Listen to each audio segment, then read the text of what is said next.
So friends, good morning to all of you. So here I am going to discuss some of the questions of HC Verma unsolved exercise. Let's start. In this video we'll solve question 1 to question 5.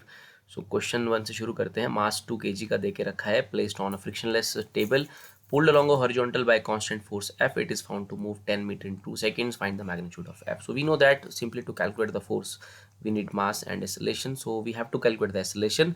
So here we use this relation S is equal to ut plus half at square. So जो displacement हुआ है उसका वो 10 metre का है and it was being move from rest. So u को zero ले लेंगे. So zero into T zero plus half and deceleration हमें निकालना है. So it move 10 metre in the first 2 second. So T को 2 पुट कर लेंगे.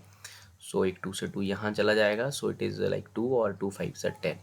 So ultimately we get acceleration is equal to 5. So force is equal to mass into acceleration. So mass is 2, acceleration is 5. So 10 Newton is the answer for the first question. Let's come to the second question. So a car is moving with 40 km per hour, stopped by applying brakes in the next 4 metre. Car का जो मास है वो 2000 kilo दे के रखा है. Average force पूछा जा रहा है जो उसको रोकने के लिए लगेगा. So again we have to use the formula force is equal to mass into acceleration. So students, like we have to calculate the acceleration there. So acceleration is simply v minus u by t, but t यहाँ दिया नहीं है हमारे पास. So we simply use this relation v square minus u square is equal to 2as.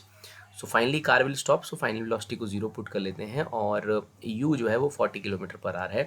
सो इसको convert करना पड़ेगा हमें metre में. So multiply with 5/18. तो उसका स्क्वायर कर लेंगे and it is like 2 into acceleration and it is 4 because 4 metre वो डिस्प्लेस किया है after being application of brakes. So यहाँ से हम इसे कर लेते हैं सॉल्व. स्टूडेंट्स ज़रा कन्वर्ट कर लेते हैं 40. सो it is into 5. So it is being divided by 18. So it is 11.1. ये आता है स्टूडेंट्स 11.11 और इसका करना है स्क्वायर एंड इट इज़ 2 4 ज़ा 8. यहाँ ले आते हैं, यहाँ से एक्सेलरेशन मिल जाएगा विद द नेगेटिव साइन. सो इसको मैं सॉल्व कर लेता हूँ.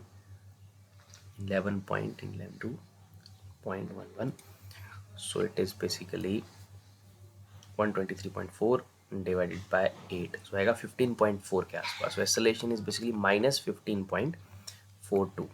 now we have to calculate the force. so force is mass into acceleration. so mass is 2000 there into 15.42. so ये आ जाएगा 15.42 into 2000. Students it is basically, और जो बुक में जो आंसर रिपोर्ट किया गया दैट इज़ बेसिकली 3.1 इंटू 10⁻⁴. सो जो पूरा प्रॉपर्ली मल्टीप्लाई करने पे आएगा दैट इज़ 30840 और we can say that it is basically 3.1 into 10⁻⁴ newton. That is the force and it is big with the negative sign there. But simply अगर आपको magnitude report करना है तो you will simply write the F is equal to 3.1 into 10⁻⁴ newton. So that is the answer for question number second. आगे बढ़ते हैं third question की तरफ. In a TV picture tube electrons are ejected from cathode negligible speed. So we simply take it we u is equal to 0 there. Velocity उसका हो जाता है इन travelling 1 centimetre में 5 × 10⁻⁶. Assuming straight line motion find the constant force exerted on the electron. Mass उसका दे के रखा है. Again we need force is equal to mass into acceleration. हमें एक्सेलरेशन निकालना है. फिर से डिस्प्लेसमेंट दे के रखा है हमें, तो we use v square minus u square is equal to 2as. So उसका जो स्पीड है वो जाता है 5 × 10⁻⁶. Okay, initially negligible speed there. So zero put कर देते हैं. एक्सेलरेशन निकालना है. उसने मूवमेंट किया है 1 सेंटीमीटर का, डिस्प्लेसमेंट किया है 1 सेंटीमीटर का. 10⁻⁻² से हम भर देंगे. तो इट इज़ लाइक 25 इंटू 10⁻12 आ जाएगा यहाँ पर. और 2 को नीचे ले आते हैं स्टूडेंट्स और लाइक 10⁻² उधर जाके पॉजिटिव हो जाएगा. यहाँ से आप निकाल लेंगे acceleration. So it is like 25/2 multiplied by 10⁻14. that is our acceleration. now we have to calculate the force. mass into acceleration. Mass electron का 9.1 इंटू 10⁻⁻31 और एक्सेलरेशन की जो वैल्यू है वो है 25/2 into 10⁻14. So will solve this. So ये हमारे पास आ जाएगा स्टूडेंट्स बेसिकली 12.5 मल्टीप्लाइड बाय 9.1 और अब बाकी हमें इसे सॉल्व करना है. ये आ जाएगा मल्टीप्लाई करने पर 113.75 इंटू और ये है -31 और ये है 14. सो हो जाएगा 10⁻⁴ लाइक इट इज़ 14 और ये बचेगा हमारे पास -17. ओके, सो इट इज़ -17 और बुक में जो आंसर आप देखेंगे वो रिपोर्ट करके रखा है 1.1 इंटू 10⁻⁻15. तो एक ही बात है. So this is the answer for the 4। सो ये हमारा क्वेश्चन नंबर 3 सॉल्व हो गया इस तरह से। आगे बढ़ते हैं क्वेश्चन नंबर 4 की तरफ। ब्लॉक है 0.2 kg का suspended bye ceiling by light string. Second block है 0.3 kg का suspended from the first block, another string, find the tension in the two strings. So we'll simply solve this. This is basically 0.2 kg. It is being suspended with the help of a light string, and इससे हमने एक और को जोड़ दिया है, एक और ब्लॉक को जोड़ दिया है जिसका मास है 0.3 kg। जी को हमें 10 लेना है और हमसे पूछा जा रहा है कि what is the tension in these two strings. जो भी ये स्ट्रिंग्स हैं, what is the tension in the two strings.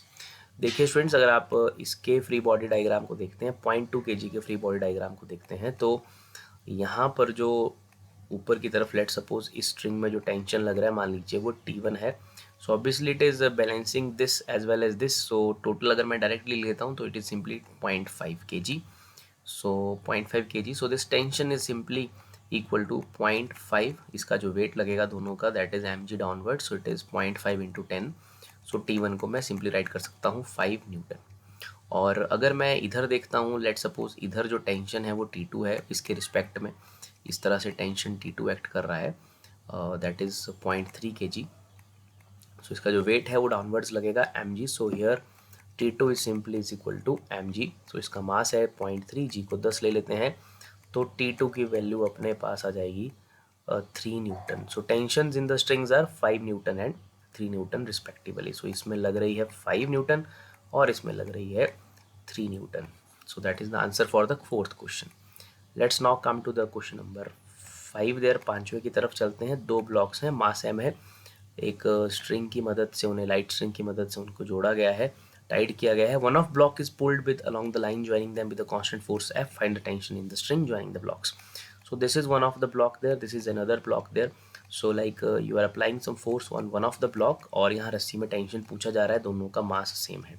हम सिस्टम की एक्सेलरेशन लिख लेते हैं student. Simply acceleration is basically F upon mass जो है दोनों का 2m है। तो ये आगे सिस्टम की एक्सेलरेशन। अगर हम इसी बॉडी को अब स्टडी करते हैं, बिकॉज हमें रस्सी में टेंशन पूछी जा रही है, अगर मैं सेकेंड वाले मास को स्टडी करता हूँ, इसका फ्री बॉडी देखता हूँ, तो इसको जो पुल कर रहा है वो basically tension in the string है। तो लाइक इसका मास m है, इसकी एक्सेलरेशन हमने निकाल के रखे, दोनों की एक्सेलरेशन सेम ही रहेगी। सो अगर मैं इसकी इक्वेशन लिखता हूँ तो इसकी इक्वेशन बनती है tension is basically providing the mass into acceleration. Tension is the force which is responsible for the acceleration of this mass. So T is equal to mass into इसका जो एक्सेलरेशन है वो है F upon 2m। So m से m जो है वो cancel हो जाएगा, टेंशन की वैल्यू आ जाएगी F/2। So the tension in the string is basically F/2। so F/2 is the answer for this question।